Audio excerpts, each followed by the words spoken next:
Filmer avec, je dirais, tous ces itinéraires et ces expériences, comment vous avez vu, vous, et comment vous sentez justement l'évolution à la fois de ceux qui vont être les décideurs pour choisir ce type de système, et en même temps, les collaborateurs, les employés, tout ce qu'on veut, qui globalement viennent et qui viennent chercher dans cette capsule d'autres types de solutions de santé ou de diagnostic santé. Voilà. Alors je trouve le mot réducteur pour le mot capsule un petit peu réducteur. C'est juste terrible, c'est les décisions législatives qui vous ont qualifié comme ça. C'est un vrai cabinet médical connecté. Donc en gros, il faut voir ça comme la capsule. En gros, c'est vraiment un cabinet médical où le médecin et le patient sont à distance. Mais à l'intérieur de cette capsule, comme vous dites si bien, en gros, on a une vraie consultation médicale. Donc nous, on a une expérience chez H4D. Moi, j'ai rejoint H4D après un parcours un peu atypique, parce que j'ai travaillé à la CPN de Paris en prévention, qui pour moi déjà, après des études de médecine, on est très porté sur curatif. De faire des bilans de santé de prévention, c'est déjà une innovation pour moi. Rien que de faire de la prévention était une innovation. On est tellement dans le curatif quand on fait nos études, que revenir à l'essentiel de la prévention, j'ai toujours eu ça dans ma façon de travailler, d'être plutôt proactif que curatif. Ça a toujours été un peu mon ADN des programmes. Et j'ai amélioré le parcours des enfants qui ont des bilans de santé grâce au système d'information, donc à la fin des années 2010. Et après, j'ai intégré un groupe américain d'éditeurs de logiciels pour informatiser des hôpitaux. Donc j'ai participé à l'informatisation du CHU. Et là où je me suis rendu, et ça revient à ce que je disais tout à l'heure, le manque de porteurs de projets cliniques sur toutes ces intégrations de nouvelles solutions et d'adoption par les conseils de santé. Donc j'ai mis en place à ce moment-là ce qu'on appelle la transformation clinique, c'est comment on va faire la conduite du changement auprès des professionnels de santé. C'est pas obligatoirement que les médecins, on pense souvent que les médecins, parce que c'est les médecins, infirmiers, aides-soignants, tous ceux qui sont autour de la santé, avec les nouvelles technologies. Parce que finalement, cette appropriation, elle n'est pas du tout spontanée. Donc si elle n'est pas accompagnée, s'il n'y a pas une pédagogie ou autre, et finalement, si je peux me permettre, avant d'arriver à HKT, votre job, c'était justement d'être une forme d'interface pédagogique à la fois capteur et en même temps acteur pour faire évoluer les choses. On m'a appelé à un moment, je suis l'agent du changement. Je sais pas si voilà, je suis un agent du changement, je suis médecin 2.0. Voilà, c'est un peu le terme qu'on a utilisé pour moi, je ne sais pas si c'est une bonne chose. Et donc j'ai eu aussi l'opportunité de partir 3 ans aux États-Unis. Là je suis rentré il y a quelques mois. Donc, aux États-Unis, la dématérialisation elle est complète. C'est-à-dire que moi j'ai dû aller, j'ai aussi vécu en tant que salarié ce que c'est la santé au travail, et je l'ai vécu aussi aux États-Unis. Donc ça m'a permis de voir qu'on peut faire énormément de choses dématérialisées. On peut trouver un conjoint via une application, on peut trouver un emploi via une application, on peut acheter une voiture sans l'essayer, on peut trouver un job sans avoir vu les personnes. Et pourquoi la santé, pourquoi les médecins, ils ne pourraient pas faire ça également? Je pense qu'on est assez réfractaire en médecine de vouloir changer nos habitudes. Et voilà, j'ai rejoint HKT parce que ce qui m'a vraiment plu dans ce projet, c'est qu'on a vraiment un vrai cabinet médical connecté. Donc là, vous pouvez voir les photos. C'est-à-dire que vous rentrez, vous vous installez et vous avez un médecin à distance. Et c'est moi, le médecin à distance, qui fait la consultation. Donc, on ne perd pas le colloque singulier. Et c'est le retour d'expérience qu'on a. On a plus de 3000 téléconsultations. Je ne vais pas dire de vraies téléconsultations, mais de téléconsultations avec un retour d'expérience, et les patients, qui sont aussi bien les employés, pas les collaborateurs, aujourd'hui, à 97%, ils sont très satisfaits parce que c'est le paradoxe de la télémédecine. En gros, on revient aux fondamentaux quand on fait la télémédecine, parce que moi, en tant que médecin, quand je fais une consultation à distance, je suis obligé de me focaliser sur le patient. Je suis obligé, je ne peux pas bouger ma tête, parce que des fois, en consultation, le patient est là, je regarde l'ordinateur, je regarde mon téléphone, il y a la secrétaire qui m'appelle, je lui prends la tension, parce qu'il faut aller vite, il y a très d'attente. Là, c'est pas de la médecine au rabais. Les consultations durent 20 minutes en moyenne. Donc voilà, c'est moi qui prends la tension à distance, c'est moi qui prends les consultations à distance, c'est moi qui fais le diagnostic. Voilà.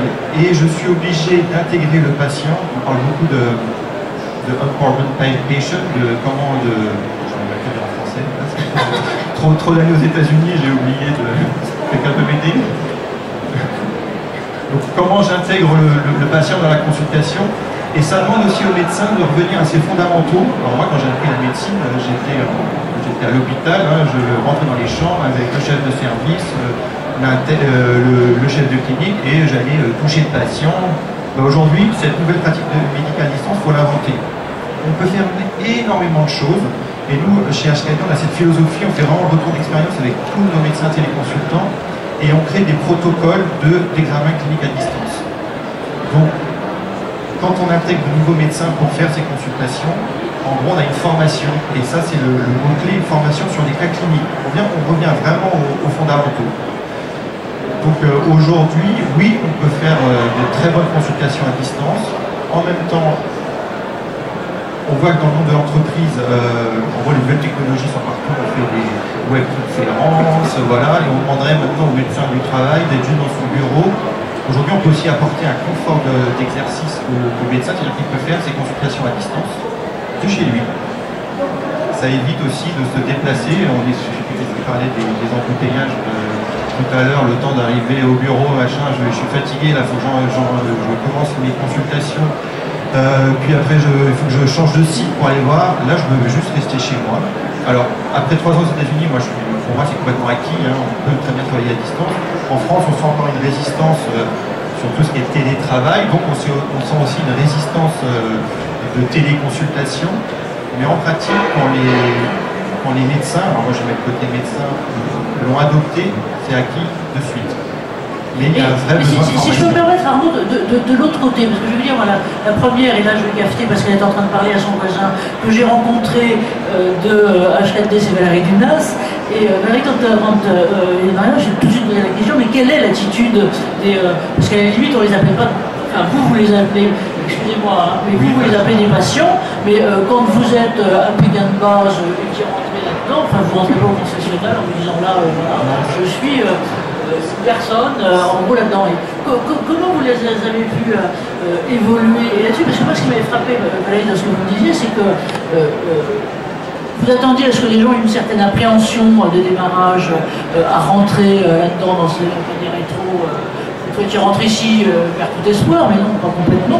Et en fait, finalement, il y a une demande qui était, ce que vous disiez, c'est qu'il y avait une demande qui était globalement autour de ça. Et ce qui vous étonnait notamment, c'est que parmi les demandes de consultation, j'allais dire, hors médecine du travail, qui étaient là, c'est qu'il y avait notamment des demandes relatives psychologiques, c'est-à-dire aussi de psychiatre. Donc, un peu, est-ce que vous pouvez, l'un des autres, je vais vous passer peut-être la parole après, Valérie aussi, mais nous dire comment évolue, donc on voit bien la perception du côté du médecin. Alors moi j'appelle ça un patient, parce que je suis médecin généraliste de formation, donc une fois que l'employé a déjà eu cette expérience, il revient très facilement sans aucune appréhension.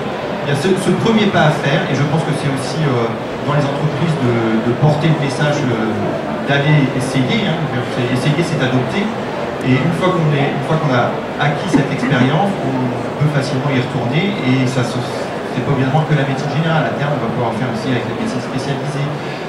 Les consultations qu'on fait déjà avec les consultations. Pour moi, le médecin du travail est un médecin spécialiste de la santé au travail.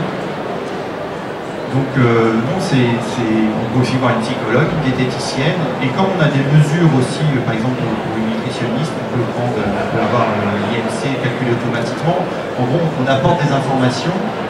Et moi, ce qui est très important, et ce que j'entends pas beaucoup, c'est le retour d'information, alors pour le patient, mais aussi pour l'employé. Tout ce qui est collecté dans une consultation, pourquoi aujourd'hui ça ne revient pas à l'employé ou au patient? Alors il y a le DMP qui fait ça, mais ce n'est pas encore ce qui permet aussi de faire la prévention, de faire le suivi. Voilà. Aujourd'hui, le retour patient, le retour employé n'est pas encore prégnant en France.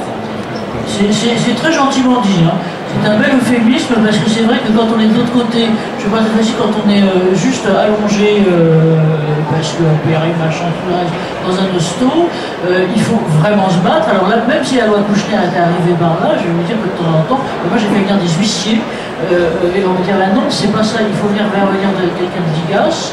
Et donc, comme je suis très teigneuse, j'ai pas changé, j'ai fait venir ça, mais c'était la seule façon, à la limite, ou par des médecins, d'obtenir des questions. Donc, là, je crois qu'effectivement, le comportement du consommateur est en train d'évoluer, et que merci de soulever la question, parce qu'on a vraiment, globalement, besoin J'ai besoin de ça. Valérie,